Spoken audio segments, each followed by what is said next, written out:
Wangeela Gooftaa keenya Yesuus Kiristoos isa qulqulluu isa Yohaannis caafe boqonnaa 11 irraa kaasee Alaazaar du'uu isaa. Bitaaniyaa ganda Maariyaamii fi obboleettii ishee Maartaatti namichi Alaazaar jedhamu tokko dhukkubsachaa ture. Maariyaam kun ishee Gooftaa urgooftuu dibdee rifeensa mataa isheetiin miilla isaa haxoofteedha. Alaazaar inni dhukkubsate kun immoo obboleessa isheeti. Kanaaf obboloonni isaa gara Yesuusitti nama erganii, Gooftaa kunoo inni ati jaallattu inni dhukkubsata jedhan. Yesuus kana yommuu dhaga'e, dhukkubni kun Alaazaar du'ee akka hafuuf miti, ulfina Waaqayyoo akka mul'isuuf, ilmi Waaqayyoos ittiin akka ulfaatuuf malee jedhe.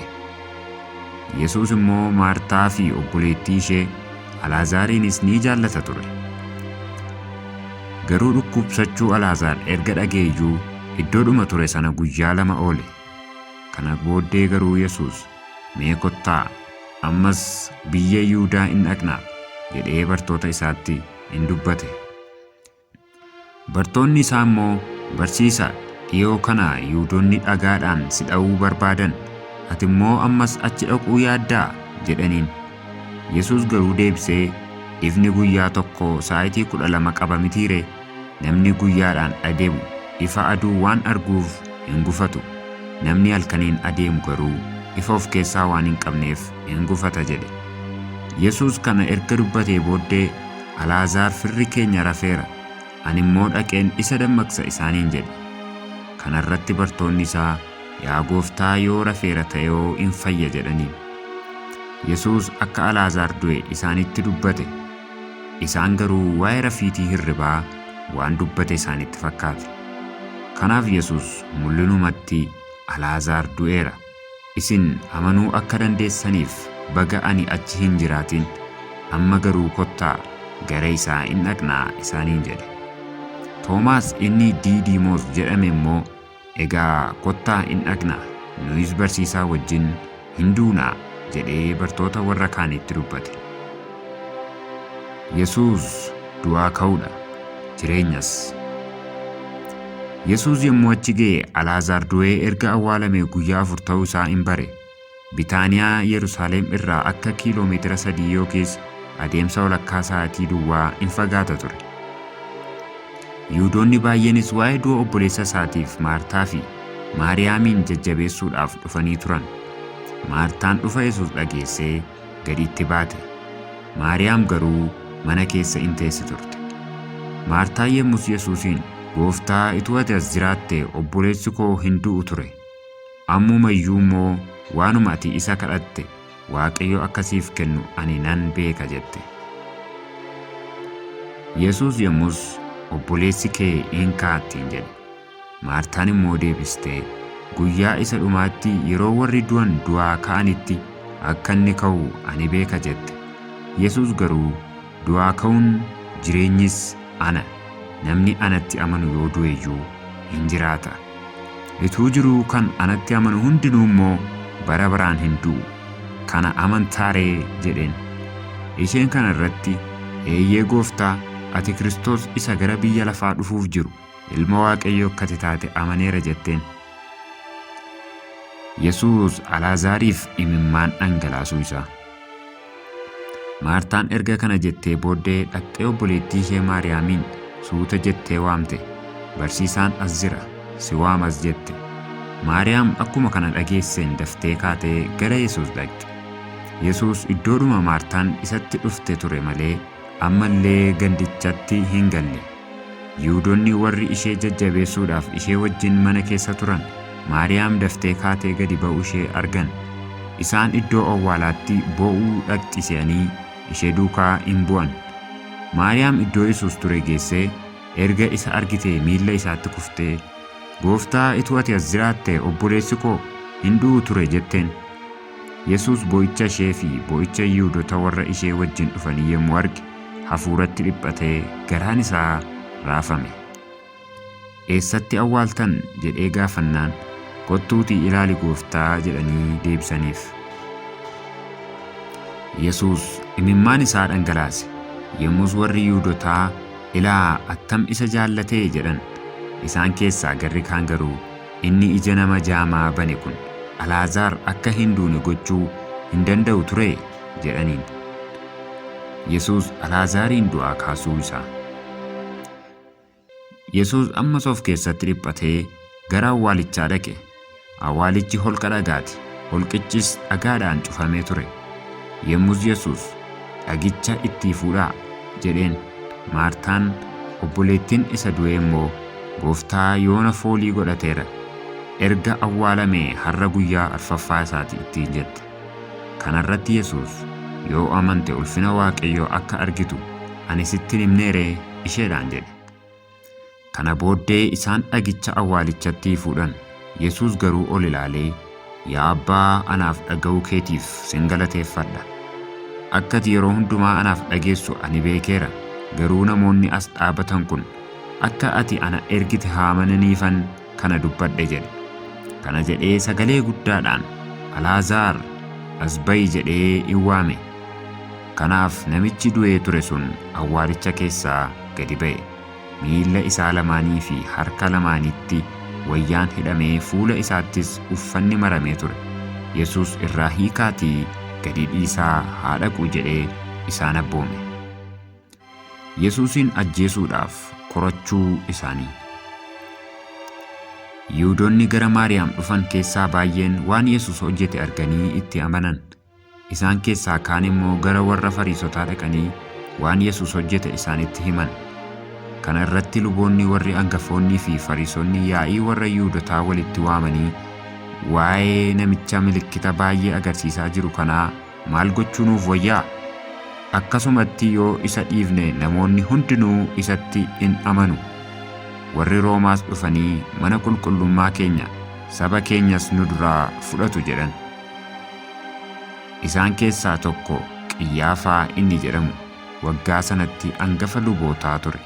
Inni, isin homaayyuu hin beektan, sabni guutummaatti dhumuu mannaa namni tokko sabaaf du'uun akka isiniif wayyu hin hubattan isaaniin jedhe.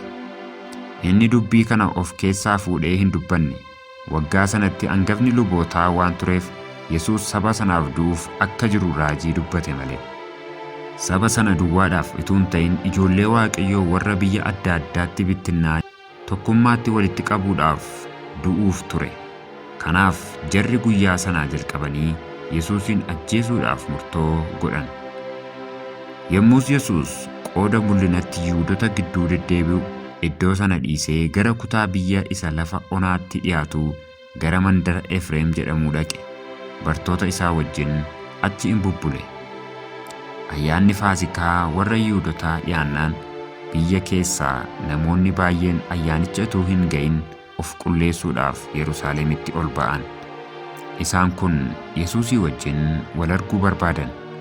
Mana qulqullummaa keessa dhaabatanii, maal isinitti fakkaataa? Gara ayyaanichaa in dhufamoo waliin jedhan. Luboonni warri hangafoonnii fi Fariisonni Yesuusin qabachuudhaaf namni iddoo inni jiru beeku akka isaanitti beeksisuuf abboommii baasan.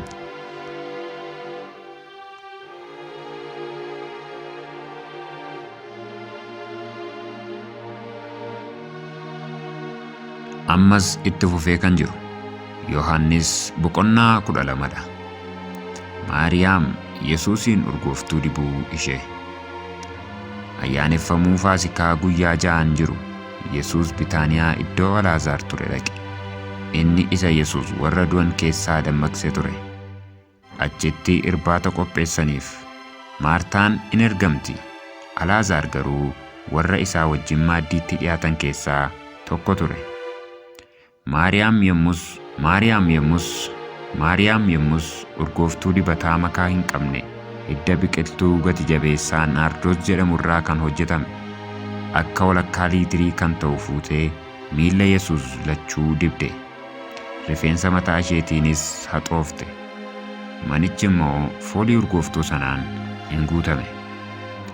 Bartoota isaa keessaa tokko Yihuudaa namni biyya Kiiroot inni isa qabsiisuuf jira ture. Garuu kana irratti urgooftuun kun meetii 300tti gurguramee maaliif warra hiyyeessotaaf hin kennamne jedhee dubbate. Kana immoo hiyyeessotaaf oo'e miti. Hattuu waan tureef jedheeti malee korojoo horii isaanii isa baatu keessaas in fudhata ture. Yesuus immoo, ishee dhiisi, guyyaa awwaala kootiif na qopheessuudhaaf urgoofticha keesse'o. Namoota hiyyeessota yeroo hundumaa of biratti hin argattu, ana garuu yeroo hundumaa hin argattan jedhe. Luboonni warri angafoonni Alaazaaritti korachuu isaanii. Yihuudoota keessaas namoonni sonaan baay'een Yesuus achi jiraachuu dhaga'an. Yommus Yesuus duwwaadhaaf utuu hin ta'in Alaazaarin isa inni warra du'an keessaa dammaqses ilaaluudhaaf achiin dhufan. Yommus luboonni warra angafoonni Alaazaarin immoo ajjeesuudhaaf murtoo godhan. Sababiin isaa immoo Yihuudoota keessaa baay'een isaaf jedhanii dhaqanii Yesuusitti in amanu waan turaniif. Yesuus ulfinaan Yerusaalemitti lixuu isaa. Borumtaas namoonni sonaan baay'een ayyaanichaaf ol ba'an. Yesuus Yerusaalemiin akka dhufus dhaga'an. Damee muka meexxii harkatti qabatanii isa simuudhaaf ba'an. Sagalee guddaadhaanis, Hosaa'inaa, mootiin Israa'el inni maqaa Waaqayyoo Gooftaan dhufu galateeffamaadha jedhan. Yesuus immoo ilmoo harree tokko argatee irra taa'e. Kunis macaafa keessatti caafameera. Yaa ijoollee Xiyoon hin sodaatinaa, kunoo mootiin keessan ilmoo harree irra taa'ee in dhufa jedhame. Bartoonni isaa si'a duraa kana hin hubanne. Yesuus ulfina isaatti erga ol fudhatamee booddee garuu kun waa'ee isaatiif akka caafame, kanas akka isaaf godhan in yaadatan. Namoonni gaafa inni Alaazaarin awwaala keessaa waan warra du'an keessaas dammaqse isa bira turan kana gochuu isaa dhugaa ba'anii turan. Yommus tuuti jaraa milikkita kana agarsiisuu isaa waan dhaga'aniif isa simuudhaaf ba'an. Warri Fariisotaa garuu, isin waan tokko dhimma baafachuu akka hin dandeenye in argitu. Biyyi lafaa isa duukaa bu'eera waliin jedhan. Giriikonni tokko tokko Yesuusin barbaaduu isaanii. Warra yeroo ayyaanichatti sagaduudhaaf ol ba'an keessaa Giriikonni tokko turan. Isaan kun Filiiphoos nama biyya Bessaadaa isa kutaa biyya Galiilaa sana bira dhufanii Yesuusin arguu feena, Gooftaa jedhaniin. Filiiphoos immoo dhaqee Indiriiyaasitti hime. Indiriiyaasii fi Filiiphoos walii wajjin dhaqanii Yesuusitti himan. Yesuus garuu deebisee, yeroon ilmi namaa ulfina isaatti ol fudhatamu ga'eera. Dhuguma dhuguman isinitti hima. Iji qamadii biyyoo keessa bu'ee yoo du'uudhaa baate tokkichuma ta'ee hafa. Yoo du'e garuu ija baay'ee in godhata. Namni jireenya isaa mararfatu jireenya isaa in dhaba. Namni biyya lafaa kanatti jireenya isaa hin mararfanne garuu jireenya bara baraatiif isa in ka'ata. Namni tokko yoo anaaf ergamuu barbaade ana duukaa bu'uun in ta'aaf. Inni anaaf ergamuus lafa ani jiru in jiraata. Namni anaaf ergamu yoo jiraate Abbaan koo ulfina in kennaaf jedhe. Yesuus waa'ee du'uu isaa dubbachuu isaa. Yesuus itti fufee, amma lubbuun koo dhiphatteetti, yaa Abbaa yerattii kana na oolchi jedhu mooree, garuu sababiidhuma kanaaf ani immoo gara yerattii kanaa dhufe. Yaa Abbaa maqaa kee ulfeessi, guddisi jedhe. Yommus sagaleen tokko Waaqa irraa dhufee, raawwadhee ulfeessee guddiseera. Si'achi nan ulfeessa, nan guddisas jedhe. Tuuta achi ijaajjee dhagaa ture keessaa kaan qaqawweedha jennaan, kaan immoo ergamaa Waaqayyootu isatti dubbate jedhan. Yesuus immoo deebisee, sagaleen kun sababii keessaniif dubbate malee sababii kootiif miti. Yeroon firdii biyya lafaa kanaa amma, inni hamaan biyya lafaa kana seerratus amma gadi hin gatama. Ani yommuun lafa irraa ol kaafamu nama hundumaa ofitti nan harkisa jedhe. Kanas du'a attamii du'uudhaaf akka ture tuquuf jedhe.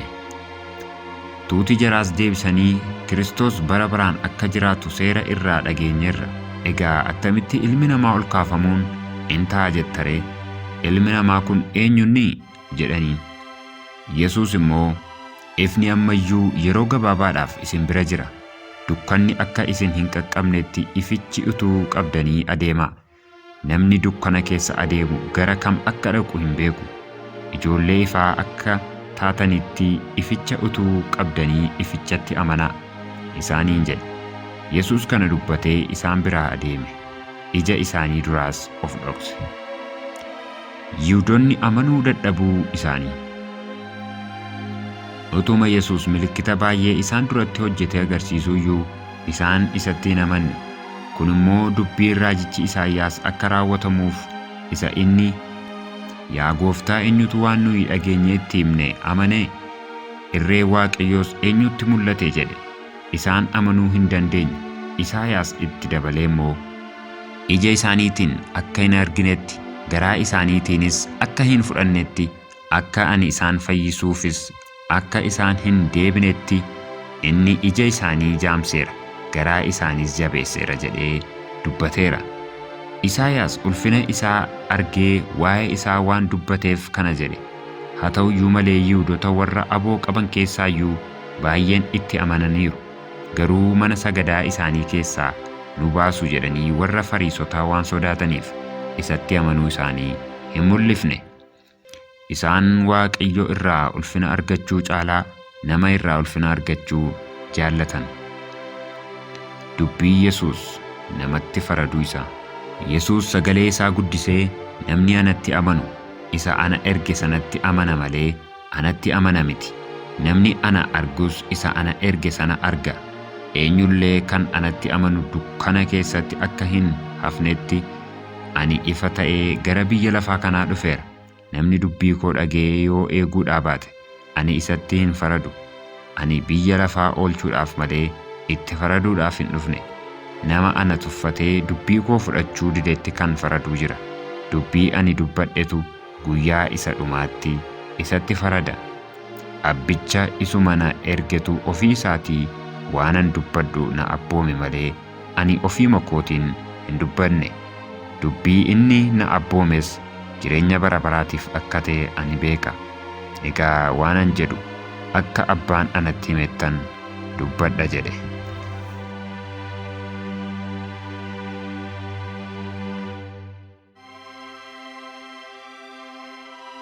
Ammas itti fufee kan jiru Wangeela Yohaannis boqonnaa 13. Yesuus miilla bartoota isaa dhiquu isaa. Ayyaana Faasikaa dura Yesuus biyya lafaa kana keessaa gara Abbaa dhaquudhaaf yeroon isaa akka ga'e hin beeke. Inni biyya lafaa kana keessatti kan isaa warra ta'an akkuma jaallate hamma dhumaatti jaalala guutuu isaan agarsiise. Yeroo irbaataatti Seexanni akka Yihuudaa ilmi Simoon namni biyya Keriyoot Yesuusin dabarsee kennuuf yaada isaa irra kaa'ate. Yesuus immoo Waaqayyo Abbaan waan hundumaa harka isaatti akka kenne, inni ofii isaa Waaqayyo biraa akka dhufe, gara Waaqayyoos akka dhaqu hin beeke. Kanaafis irbaata irraa ka'ee wayyaa isaa ofirra fuudhee kaa'ee erbee tokkos fuudhee mudhiitti suuqqate. Xuwwee miillaatti bishaan buusee miilla bartootaa dhiqee erbicha mudhiitti suuqqate sanaanis qoorsuutti ka'e. Simoon Phexros bira geenyaan, Phexros, Gooftaa, situ miilla koo dhiqaa ittiin jedhe. Yesuus immoo, waan ani hojjechaa jiru ati amma hin beektu, gara boodaatti garuu in hubatta jedhee deebiseef. Phexrosis yoomiyyuu taanaan miilla koo hin dhiqxu jedheen. Kana irratti Yesuus, ani yoon sii dhiquudhaa baadhe na biraa qooda hin qabdu jedhee deebiseef. Simoon Phexros yommus, yoos miilla koo duwwaatu hin ta'in harka, mataas naa dhiqii ittiin jedhe. Yesuus immoo kanaan dura kan dhiqate miilla isaa duwwaa dhiqachuu malee lammaffaa isaaf hin barbaachisu. Inni guutummaatti qullaa'aadha. Isin qullaa'oodha, garuu hunda keessan miti jedheen. Innoo dabarsee isa kennuudhaaf kan ture eenyu akka ta'e waan beekeef hundumti keessan qullaa'oo miti jedhe. Yesuus miilla isaanii dhiqee wayyaa isaa fudhatee iddoo isaatti erga deebi'ee booddee, waanan isiniif godhe hubattuu ree? Barsiisa, Gooftaas jettanii na waamtu. Isin akkuma jettan iyyuu ani isa. Ani barsiisaan keessanii fi Gooftaan keessan erga miilla isiniif dhiqe, isin immoo miilla walii keessanii dhiquun isiniif hin ta'a. Ani akkuman isiniif godhe, isinis immoo akka gootanitti fakkeenya isiniif ta'eera. Dhuguman isinitti hima, hojjetaan isa hojjechiifatu irra hin caalu. inni ergames isa ergate irra hin caalu. Kana erga beektanii akkuma kanatti yoo hojjettan kan ayyaanomtaniidha. Ani waa'ee hunduma keessaniitiif hin dubbadhu, warra ani fo'adhe immoo beeka. Inni macaafni namichi buddeena koo nyaatee na dhiite jedhu garuu raawwatamuun in ta'a. Yommuu inni ta'u ani isa ta'uu koo akka amantaniif ituu inni hin ta'in duraan durseen amma isinitti nan hima. Dhuguman isinitti hima, namni isa ana erge simatu ana simachuu isaati. Namni ana simatus isa na erge simachuu isaati jedhee isaanitti dubbate. Yesuus waa'ee dabarfamee kennamuu isaa dubbachuu isaa. Yesuus erga kana dubbatee booddee hafuura isaatti dhiphate. Dhuguman isinitti hima, tokko isin keessaa dabarsee na kennuuf jedha jedhee dhugaa ba'e.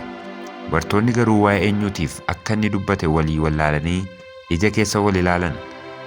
Bartoota isaa keessaa inni Yesuus jaallate tokko baay'ee Yesuusitti maxxanee in ta'a ture. Kanaaf Simoon Phexros waa'ee eenyuutiif akka Yesuus dubbate haa gaafatuuf nyaaraan barticha agarsiise. Bartuun sunis Yesuusitti jedhee, yaa Gooftaa, eenyunni jedhee gaafate. Yesuus immoo, inni ani buddeena afaan kaa'ata tokko cuuphee kennuuf isa jedhee deebiseef. Si'uma sanas buddeena afaan kaa'ata tokko cuuphee Yihuudaa ilma Simoon nama biyya Keeriyoottiif kenne. Yihuudaan akkuma buddeenicha afaan kaa'ateen seexanni isatti gale. Yommus Yesuus, waan gochuuf jettu dafii godhi ittiin jedhe. Warra maaddiitti ta'an sana keessaas maaliif Yesuus akkas akka ittiin jedhe homtinuu hin hubanne. Kaan Yihuudaan korojoo horii waan baatuuf Yesuus waan ayyaanaaf nu barbaachisu biti ittiin jedhe, yookiis immoo akka inni hiyyeessotaaf waa kennuuf itti hime se'an. Yihuudaan buddeena afaan kaa'ata tokko sana fudhatee achumaan gadi ba'e. Yeroon isaa immoo halkan ture. Abboommicha haaraa. Yihuudaan erga gadi ba'e booddee Yesuus, egaa ilmi namaa ulfina argachuu isaati, Waaqayyos isaan ulfina argachuu isaati. Waaqayyo isaan ulfina erga argate, Waaqayyo immoo deebisee ulfina isaa in argachiisa, dafees in argachiisa. Yaa ijoollee ko, si'achi yeroo gabaabaa duwwaadhaaf isinii wajjin jira. Na barbaaduuf jirtu. Iddoon dhaqu dhufuu hin dandeessan jedhee Yihuudootatti akkuman hime, isinittis immoo amma nan hima. Akka isin wal jaallattaniif abboommi haaraa isiniif nan kenna. Ani akkuman isin jaalladhe, isinis immoo akka wal jaallattan isin abboomeera. Jaalala yoo waliif qabaattan, kanaan namoonni hundinuu akka isin bartoota koo taatan hin beeku jedhe. Phexros ganuuf akka jiru Yesuus duraan dursee dubbachuu isaa. Yommus Simoon Phexros, eessa dhaquuf jetta yaa Gooftaa jedheen. Yesuus, iddoo ani dhaquudhaaf jedhu amma na duukaa dhufuu hin dandeessu, booddee garuu na duukaa hin buuta jedhee deebiseef. Kana irratti Phexros, yaa Gooftaa, maaliifan amma si duukaa bu'uu hin danda'u? Anoo siif jedhee lubbuu koo kennuuf jira jedheen. Yesuus immoo deebisee, maal akkas anaaf jettee lubbuu kee kennita? Dhuguman sitti hima, indaaqqoon utuu hin iyyiin iyyuu si'a 3 na ganta jedhe.